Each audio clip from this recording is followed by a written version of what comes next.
Hello hi నమస్తే welcome back to our channel. So ఈరోజు మన ఛానల్లో మనం సకోరి ఆశ్రమం గురించి చూద్దాము. సో ఫస్ట్ అయితే సకోరి ఆశ్రమం మనకి షిరిడి నుండి 5 కిలోమీటర్స్ డిస్టెన్స్లో ఉందండి. సో అలానే సకోరి ఆశ్రమంలో మనకి ఉపాసిని మహారాజు స్టాచ్యూ ఉంటుంది అండ్ అలానే ఇక్కడ బాబా దర్శనం కూడా చేసుకోవచ్చు.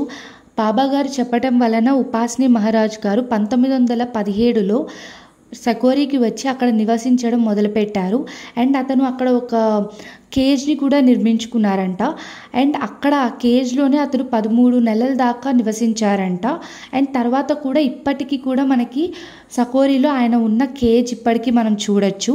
అండ్ ఇక్కడ వన్ మోర్ ఇంపార్టెంట్ థింగ్ ఉందండి ఇక్కడ షేర్ చేసుకోవడానికి. అది ఏంటంటే మనకి ఇక్కడ ఒక రావి చెట్టు అయితే ఉంటుందండి. సో ఆ రావి చెట్టుకి న్యాచురల్గా దానంతట అదే ఒక వినాయక స్వామి ముఖ చిత్రం న్యాచురల్గా దానంతట అదే ఫామ్ అయిందంట. సో ఈ చెట్టుని చింతామణి వినాయక అని కూడా అంటారంట.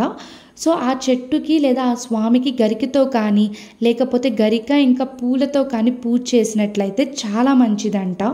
పూజతో పాటుగా 9 ప్రదక్షిణాలు చేసి అక్కడ ఒక 1 రూపీ కాయిన్ లేదా 2 రూపీస్ కాయిన్ ఏదైనా కాయిన్ తీసుకొని అక్కడ పెట్టి ఏదైనా మనసులో ఏదైనా కోరిక కోరుకొని అక్కడ ఉన్న ఒక స్తంభానికి కొబ్బరికాయ కానీ కట్టి మళ్ళీ దండం పెట్టుకొని ఆ కాయిన్ తీసుకొని మనసులో ఉన్న కోరిక కోరుకొని ఆ కాయిన్ని మళ్ళీ మన ఇంటికి తీసుకొని వచ్చేసి ఇంట్లో పూజ గదిలో పెట్టుకొని పూజ చేయాలంటండి రోజు. సో అలా చేసిన తర్వాత మీకు కోరిక కనుక నెరవేరినట్లయితే మళ్ళీ మీరు సకోరికి వచ్చి ఆ 1 రూపీ కాయిన్ని అక్కడ పెట్టేసి మళ్ళీ కొబ్బరికాయ కట్టి మీ మొక్కుని తీర్చుకోవాలంట. సో అక్కడ ఉండే వాళ్ళందరూ కూడా ఇది చాలా బాగా నమ్ముతారు అండ్ ఇక్కడ నుంచి వెళ్ళే ప్రతి టూరిస్ట్ కూడా ఇది చాలా బాగా నమ్ముతారు. అండ్ నేను వెళ్ళినప్పుడు అయితే ఇక్కడ చాలా మంది కూడా అలా కోరిక నెరవేరింది అని వచ్చి మళ్ళీ ఆ మొక్కుని తీర్చుకునే వాళ్ళు చాలామంది వచ్చారు. సో ఇక్కడ ఇది చాలా స్పెషల్ అని చెప్పుకోవచ్చు. అండ్ అలానే మనకి ఈ ఆశ్రమంలో గోదావరి దేవి స్టాచ్యూ కూడా మనకి కనిపిస్తుంది. ఈ గోదావరి దేవి అనే ఆవిడ మనకి ఉపాసిని మహారాజు తర్వాత మొత్తం ఈ ఆశ్రమం గురించి అంతా కూడా బాధ్యతలు తీసుకున్న ఆవిడే గోదావరి దేవి. సో ఆవిడ స్టాచ్యూ కూడా మనకి ఇక్కడైతే కనిపిస్తుంది. అండ్ ఆల్సో మనకి ఇదే ఆశ్రమంలో ఉపాసిని మహారాజు గారి సమాధి కూడా మనకి ఉంటుంది. సో అక్కడ కూడా మనం దర్శనం అయితే చేసుకోవచ్చు. అండ్ ఇక్కడ మనం చెప్పుకోదలిచిన గొప్ప విషయం ఒకటి ఉందండి. 100 సంవత్సరాల క్రితమే ఉపాసిని మహారాజు గారు ఇక్కడున్న ఆడవాళ్ళకి హక్కు ఉండాలి అని ఆ ప్రాముఖ్యతని ఆయనైతే ఇచ్చారట.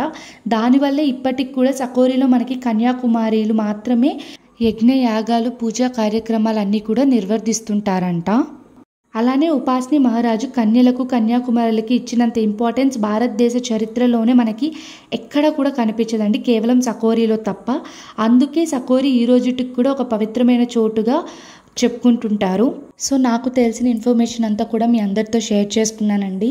నాకు తెలిసి మీ అందరికీ కూడా నచ్చే ఉంటుంది. అండ్ షిరిడి కనుక దర్శనంకి వెళ్ళినట్లయితే తప్పకుండా పక్కనే ఉన్న సకోరికి కూడా విజిట్ అవ్వండి. ఎందుకంటే చాలా మంచి ప్లేస్ అండ్ చాలా ప్రశాంతంగా ఉంది అండ్ ఆల్సో మెయింటెనెన్స్ కూడా చాలా బాగుంది. అండ్ తప్పకుండా ప్రతి ఒక్కరూ వెళ్ళాల్సిన ప్లేస్ అండ్ అది చూసి అక్కడ విషయాలను తెలుసుకోవాల్సిన ప్లేస్ అండి. సో తప్పకుండా షిరిడీకి ఎవరైనా వెళ్ళినట్లయితే తప్పకుండా ఈ ప్లేస్ని అయితే విజిట్ అవ్వండి. ఇది సకోరి ఆశ్రమం షిరిడి నుంచి మనకి 5 కిలోమీటర్స్ డిస్టెన్స్లో ఉంటుంది. So that's all from my today's vlog. నాకు తెలిసి మీ అందరికీ నచ్చిందనే అనుకుంటున్నాను.